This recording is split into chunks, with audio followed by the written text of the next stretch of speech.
എല്ലാവർക്കും എന്റെ പുതിയൊരു വീട്ടിലേക്ക് സ്വാഗതം. നമ്മുടെ കേന്ദ്ര പദ്ധതിയായ PM കിസാൻ സമ്മാൻ നിധി നാളിതുവരെ 36,000 രൂപയാണ് കർഷകർക്ക് ലഭിച്ചിരിക്കുന്നത്. അവസാനമായി ലഭിച്ചത് 18ാമത്തെ ഗഡുവിനമാണ്. ഇനി നമുക്ക് ലഭിക്കാനുള്ളത് 19ാമത്തെ ഗഡുവിനമാണ്. അപ്പോൾ ഇതിനു മുമ്പേയൊക്കെ തന്നെ ഈ ഒരു തുക വർദ്ധിപ്പിക്കും എന്നുള്ള കാര്യങ്ങളൊക്കെ നമുക്ക് നേരത്തെ തന്നെ വന്നിട്ടുള്ളതായിരുന്നു. പക്ഷെ അന്നത്തെ കാലത്തൊന്നും ഇതൊന്നും വർദ്ധിപ്പിച്ചിട്ടില്ലായിരുന്നു. പക്ഷേ കഴിഞ്ഞ ഇലക്ഷൻ സമയത്ത് ഏറ്റവും കൂടുതൽ കേരളത്തിലല്ല മറ്റു സംസ്ഥാനങ്ങളിൽ ഏറ്റവും കൂടുതൽ ഉയർന്നു വന്നൊരു കാര്യം PM കിസാൻ സമ്മാൻ നിധിയുടെ തുക വർദ്ധിപ്പിക്കണം എന്നുള്ളതാണ്. അത് 10,000 രൂപയായി വർദ്ധിപ്പിക്കണം എന്നുള്ളൊരു ആവശ്യമാണ് ഏറ്റവും കൂടുതൽ ഉയർന്നു വന്നത്. അപ്പോൾ ഈ മൂന്നാം മോദി സർക്കാർ കയറിയ സമയത്ത് തന്നെ ഏറ്റവും ആദ്യം ഒപ്പിട്ടതും PM കിസാൻ സമ്മാൻ നിധിയിലാണ്. ആ സമയത്താണ് നമുക്ക് വിതരണം നടന്നതും. അപ്പോൾ എന്തായാലും ഈ ഒരു പ്രാവശ്യം തുക വിതരണം ഉണ്ടാകും എന്നുള്ള കാര്യത്തിൽ ഉറപ്പ് തന്നെയായിരുന്നു. അത് 8,000 രൂപയായിട്ട് വർദ്ധിപ്പിക്കും എന്നുള്ളൊരു കാര്യമായിരുന്നു. പക്ഷേ ഇപ്പോൾ നമുക്ക് വന്നിരിക്കുന്ന അപ്ഡേഷൻ പ്രകാരം അത് 10,000 രൂപയായിട്ട് വർദ്ധിപ്പിക്കാനായിട്ടാണ്.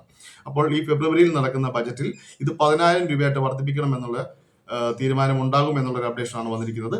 എന്തായാലും ഇത് 10,000 അല്ല 8,000 അല്ല, നമുക്ക് വരുന്ന അപ്ഡേഷൻസിൽ നമുക്ക് അറിയിക്കാൻ സാധിക്കുകയുള്ളൂ. നമുക്ക് കേരളത്തിലായതുകൊണ്ട് തന്നെ ഇതിനെപ്പറ്റി കൂടുതൽ നമുക്ക് ഒന്നും അറിയാത്തത് കൊണ്ട് തന്നെയാണ്. മറ്റു സംസ്ഥാനങ്ങളിൽ ഈ ഒരു തുക എന്ന് പറയുന്നത് വളരെ വലിയ കാര്യങ്ങളായിട്ട് തന്നെയാണ്. കൃഷി ആവശ്യങ്ങൾ അങ്ങനെയുള്ള കാര്യങ്ങളൊക്കെ ആയിട്ട് നടക്കുന്നതുകൊണ്ട് തന്നെയും അവർക്ക് ഈ തുക വർദ്ധിപ്പിക്കണം എന്നുള്ളത് നേരത്തെ തന്നെയും ഇതിന്റെ പ്രശ്നങ്ങൾ ഉണ്ടായിട്ടുള്ളതാണ്. അപ്പോൾ കഴിഞ്ഞ ഇലക്ഷൻ സമയത്ത് തന്നെ അവർ ഏറ്റവും കൂടുതൽ ആവശ്യപ്പെട്ടത് ഈ ഒരു തുക വർദ്ധിപ്പിക്കണം. അപ്പൊ എന്തായാലും ആ ഒരു കാര്യം ഇത്തവണ അത് ഉപേക്ഷിക്കില്ല. തുക വർധനം എന്തായാലും ഉണ്ടാവും. അത് 10,000 രൂപയാണോ എന്നുള്ളത് അറിയില്ല. ഇപ്പോൾ വന്നിരിക്കുന്ന അപേക്ഷ പ്രകാരം അത് 10,000 രൂപയായിട്ട് ബജറ്റിൽ അവതരിപ്പിച്ചുകൊണ്ട് തന്നെ പാസ്സാക്കും എന്നുള്ളതാണ്. അതുപോലെ തന്നെ നിരവധി ആൾക്കാരെ ഇതിൽ നിന്ന് പുറത്താക്കുന്നു എന്നൊക്കെ ഉള്ള ഒരു അപ്ഡേഷൻ നമുക്ക് വന്നിട്ടുണ്ടായിരുന്നു. ഇല്ലീഗലായിട്ട് വാങ്ങുന്നവര്, മീൻസ് ഇല്ലീഗൽ എന്നുള്ളത് ഈ ഒരു കാര്യത്തിൽ തന്നെ 2 പേരുള്ളവർ, ഒരാൾക്ക് മാത്രം നൽകേണ്ടത് ചിലപ്പോൾ ഭാര്യയും ഭർത്താവിന്റെയും പേരിലുള്ളവരൊക്കെ വാങ്ങുന്നവരുണ്ട്. അങ്ങനെയുള്ളവരെയൊക്കെ കണ്ടെത്തി തുക റീഫണ്ട് ചെയ്യും എന്നുള്ളൊരു കാര്യവും കേന്ദ്രം അറിയിച്ചിട്ടുള്ളതാണ്. അതുപോലെ തന്നെ നിങ്ങൾ bank seeding, land seeding, EKYC എല്ലാ കാര്യങ്ങളും റെഡിയാക്കി വെക്കണം. എല്ലാ കാര്യങ്ങളും ഉറപ്പാക്കിയിരിക്കണം. കാരണം 19ാമത്തെ ഗഡുവിനം എപ്പോഴാണ് എത്തുക എന്നുള്ള കാര്യത്തിൽ ഗുണരൂപങ്ങളൊന്നും എത്തിയിട്ടില്ല. അപ്പോൾ ഈ ജനുവരി ലാസ്റ്റ് തന്നെ ഉണ്ടാകും എന്നുള്ള അപ്ഡേഷൻ ആണ് നമുക്ക് ലാസ്റ്റ് വന്നിരുന്നത്. അപ്പോൾ നിങ്ങൾ ശ്രദ്ധിക്കുക, എല്ലാ കാര്യങ്ങളും കറക്റ്റ് ആയിട്ട് വെക്കുക. പുതിയ അപേക്ഷ കൊടുക്കാനുള്ളവരുണ്ടെങ്കിൽ പുതിയ അപേക്ഷ കൊടുക്കുക. തുകവർധനം ഉണ്ടാവട്ടെ. നമുക്ക് വരുന്ന അപ്ഡേഷനുകൾ നിങ്ങളെ അറിയിക്കുന്നു എന്ന് മാത്രം. എന്തായാലും ഒരു തുകവർധനം ഉണ്ടാകും എന്നുള്ള കാര്യം ഉറപ്പാണ്. കാരണം മറ്റു സംസ്ഥാനങ്ങളിൽ അതുപോലെ പ്രശ്നങ്ങളായിരുന്നു. ഇലക്ഷൻ സമയങ്ങളിൽ ഈ ഒരു തുക വർദ്ധിപ്പിക്കണം എന്നുള്ള ഒരു കാര്യമാണ് ഏറ്റവും കൂടുതൽ മുന്നോട്ട് വെച്ചിരുന്നത്. അതുകൊണ്ട് തന്നെ കേന്ദ്രം അത് ഒരിക്കലും അത് പിന്നോട്ട് വെക്കില്ല. കാരണം ഇതൊരു വർധനം ഉണ്ടാകും എന്നുള്ള കാര്യത്തിൽ ഉറപ്പ് തന്നെയാണ്. കാരണം ഇതൊക്കെ ഒരു ഇലക്ഷൻ ഉണ്ട്, അങ്ങനെയുള്ള കാര്യങ്ങളൊക്കെ ഉള്ളതുകൊണ്ട് തന്നെയും അത് ഫേസ് ചെയ്യേണ്ട കാര്യങ്ങൾ ഉള്ളത് കൊണ്ട് തന്നെയും ഈ ഒരു വർധനം ഉണ്ടാകും എന്നുള്ളതാണ്. കഴിഞ്ഞ ഇലക്ഷൻ അതുപോലെ തന്നെ ഫോഴ്സ് ആയിരുന്നു ഈ ഒരു തുക വർദ്ധിപ്പിക്കണം എന്നുള്ളത്. എന്തായാലും തുക വർദ്ധിപ്പിക്കും എന്ന് നമുക്ക് വിശ്വസിക്കാം. ഏതായാലും നമുക്കിപ്പോൾ വന്നിരിക്കുന്ന ലേറ്റസ്റ്റ് അപ്ഡേഷൻ ആണിത്.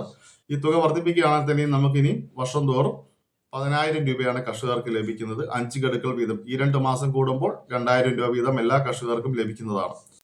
അതുപോലെ എന്തെങ്കിലുമൊക്കെ പ്രശ്നങ്ങൾ ഉണ്ടായിട്ടുള്ളവർ, എല്ലാ കാര്യങ്ങളും കറക്റ്റ് ആക്കിയിട്ടുള്ളവരാണെന്നുണ്ടെങ്കിൽ നിങ്ങൾക്ക് ഇനിയിപ്പോൾ നിങ്ങളുടെ തുക വിതരണം എത്തുന്നതാണ്. അതല്ല ഇനി എന്തെങ്കിലുമൊക്കെ കറക്റ്റ് ആക്കാനുള്ളവരാണ് എന്നുണ്ടെങ്കിൽ എല്ലാ കാര്യങ്ങളും നിങ്ങൾ എത്രയും പെട്ടെന്ന് തന്നെ ശരിയാക്കുക. കാരണം ഇനിയിപ്പോൾ പുതിയ അപ്ഡേഷൻ ലിസ്റ്റിലേക്ക് കയറേണ്ടതാണ്.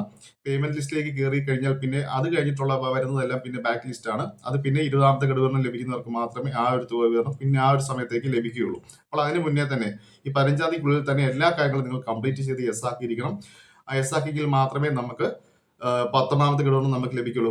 അതുപോലെ തന്നെ നമ്മളിപ്പം ബാങ്ക് സീഡിങ് ചെയ്തു, ലാൻഡ് സീഡിങ് ചെയ്തു, അപ്പൊ നമുക്ക് സ്റ്റാറ്റസിനകത്ത് എസ് കാണിച്ചില്ല എന്നുള്ളത്. നമ്മുടെ കാര്യങ്ങളെല്ലാം കറക്റ്റ് ആണ് എന്നുണ്ടെങ്കിൽ സ്റ്റാറ്റസിനകത്ത് എസ് കാണിക്കേണ്ട ആവശ്യമില്ല. കാരണം അതൊരു അപ്ഡേഷൻ നടക്കേണ്ട ആവശ്യമുണ്ട്. ആ അപ്ഡേഷൻ കഴിയുമ്പോൾ മാത്രമേ ആ സ്റ്റാറ്റസിൽ അവിടെ എസ് കാണിക്കുകയുള്ളൂ.